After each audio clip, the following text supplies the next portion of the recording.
Қайырлы таң, достар. Бүгін біз таңғы асқа панкейк жасайтын боламыз. Ол үшін 1 стакан бөлме температурасындағы айран және жарты шай қасық сода аламыз да үстіне салып араластырып 5 минутқа қоямыз. Оған дейін біздің айранымыз көтеріліп тұрады.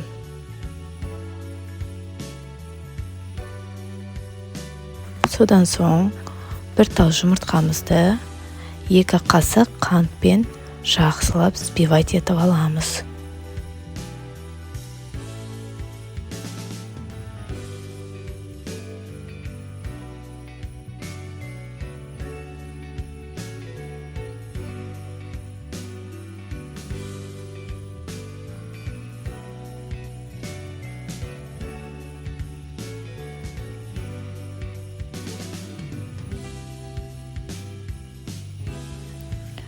Ал ендігі кезек екеуін бірге қосып жақсылап араластырамыз.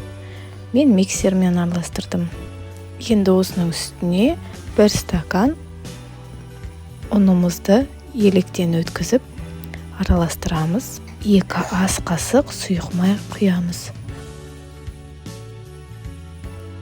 Осының бәрі жақсы бірігу үшін миксермен жақсылап бір рет араластырып алсаңыздар болады.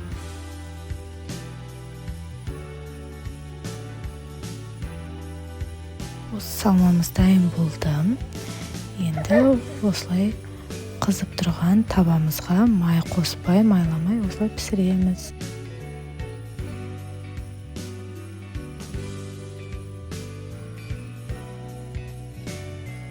Міне жұмсақ дәмді панкейктеріміз пісті.